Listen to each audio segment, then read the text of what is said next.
What is going on, Nuggets Nation NBA fans? My name is Tom Leuthner. Welcome back to Nuggets Today, presented by Fan Art. So this is actually going to be a brief episode based on the first half of the Kings Nuggets games, just because my schedule doesn't work out where I have enough time to watch the game, get an episode out, then watch the Clippers game, get another episode out. I do have to work around my work schedule as well as the podcasting schedule. So like I said, I'm going to get the first half out, and then I actually got to catch up on some sleep. As you guys know, if you've been watching, I am from the East Coast, so watching these late night games does get tough, especially with my actual work schedule as well. So a couple things I want to break down. Denver, I feel like, is in a better position this year than they were last year. I think last year, all you saw was these slow starts, right? There wasn't this aggressive game plan that we're seeing as much now, that we did last year. I feel like it was an aggressive game plan, but not in the beginning of the game. It was more throughout the game you'll see Denver get aggressive. This is the first year where I truly feel like they're coming out and just firing right away. The only thing that sort of shoots them when they shoot themselves in the foot is they start slowing down, right? And I scroll through Twitter while I'm watching the game, and Ryan Blackbird was writing the exact same thing as I was writing my notes down, and it was basically Denver goes on these great runs, and then they slow down, and it hurts them because then they're at half right now with a team like the Kings, who we know they could smoke, and they're only up 4. So they go on a great run at the beginning of the game. They just take over. I think it was like 17 to a single digit score, 17 something. Don't remember the exact score. I could look at it right now. But they go up early, and then you sort of just let them start coming back. You're up 15-8. That was the score, right? And then even 17-10. So, and then next thing you know, you start slowing down. Then it's 17-12. Then it's 17-14. So you allow them to start coming back, and then that's when you hurt yourself, and you're only up by 4 points. And it's also tougher because the rotation is constantly being changed throughout the games, and I'll get to that in a second. So you have to have everybody be perfect, or at least one person be perfect, so that you don't give up those runs where, like I said, a team like the Kings, where you could smoke them.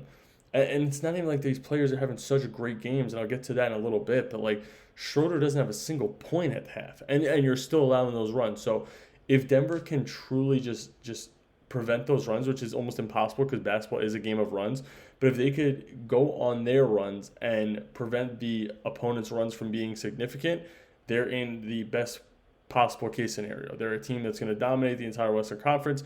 Maybe not the Thunder, Lakers, we'll see, but they have a tougher schedule coming up, so hopefully they can get that going. But Nikola Jokic is also dominating at half, 19, 7, and 4. He's only missed one shot so far, hasn't taken a single three either.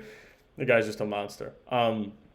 Like I said, with the rotation constantly changing, I am actually a fan of the way that Adelman is running the rotation right now. Whether it be just Adelman running the rotation, or if there's other people helping him out, the fact that within 5 minutes the entire rotation and player personnel on the court can change is fantastic, because one, you don't let the defense really break down what you're doing, and two, you're giving everybody a chance to heat up right away.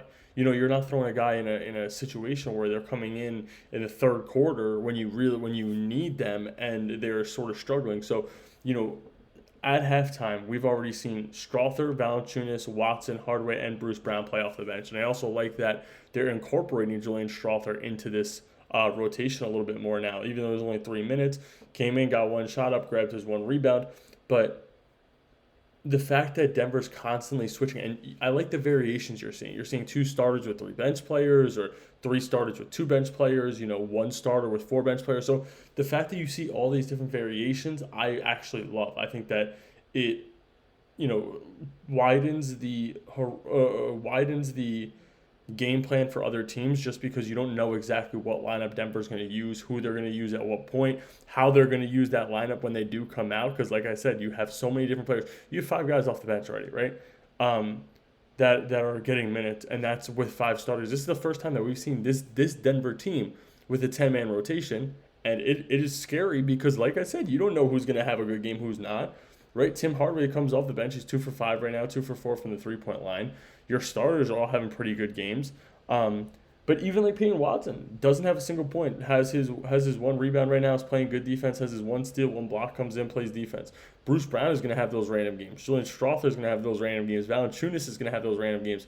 He's shooting really bad. I'll get to that in a second. But 4 and 5 in 8 minutes. So like in 8 minutes he's grabbing 5 rebounds, which then prevents you from whatever opponent from allowing their bench center to get rebounds, because that's something that we haven't seen with Denver, is them having a competent backup center that can grab all the rebounds they need off the bench. So I'm a fan of the lineup, the constant lineup change, and like I said, it's quick, fast paced, almost a little bit like hockey. Obviously, they're playing more time on the floor before getting subbed out, but I'm a fan of that. I don't know how other people feel about that, but I personally like it just because I think that it expands your game plan and the defense's game plan, and you also don't know what lineups they're going to throw out there at any point.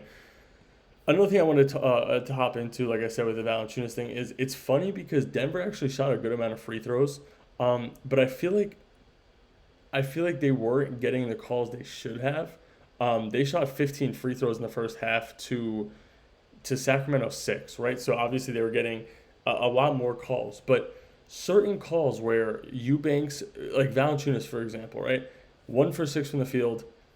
I feel like there was 2 or 3 times he should have gone to the free throw line. He didn't, like either that's Sabonis pushing his chest or, Eubanks throwing an elbow at the back of his chest. Jokic also missed a call. Like they, had a missed call here and there. So I think it's funny because the blatant calls Denver wasn't getting, but they were getting those soft little petty calls that you see a lot of these other teams get. But like I said, it's a little ironic that I say that they couldn't buy a call in the first half just because they did shoot so many more free throws, but they probably should have been at the free throw line, a ton more, and that could be the outcome of the game if Denver ends up going to lose this game. So, obviously if they win, they win, but if they lose and you could have had 6 more free throws and it's a close game at the end of the game, that is drastic. It's brutal missed calls. Like I said, the blatant ones are the ones that bother me more than anything, but Val needs to get a couple of those, and I think that it also gets frustrating when you shoot 6 shots. So listen, you go to the free throw line 2 times, shoot 4 free throws, but when you know that you should have like 6 or 8, it gets a little frustrating. And then you start just trying to pound the inside, and then you're trying to draw fouls, and it doesn't work out. And the last thing I want to cover is actually the time of this recording, the entire day, there's been these rumors about the Kings potentially just blowing it up, and I think that it's funny they're able to stay in a game, at least in the first half with a team like Denver, and they're in a little bit of, it's almost like cap purgatory. Like you're paying all these guys these huge contracts, but I would find it interesting if they do want to blow it up, just because their whole game plan was to bring in all these vets, right? And you bring in Russ, you bring in Schroeder, you have Malik Monk, you have Domantas Sabonis, you have DeMar DeRozan, you have Zach LaVine. So I'm really interested to see if they do end up blowing it up and who they do trade.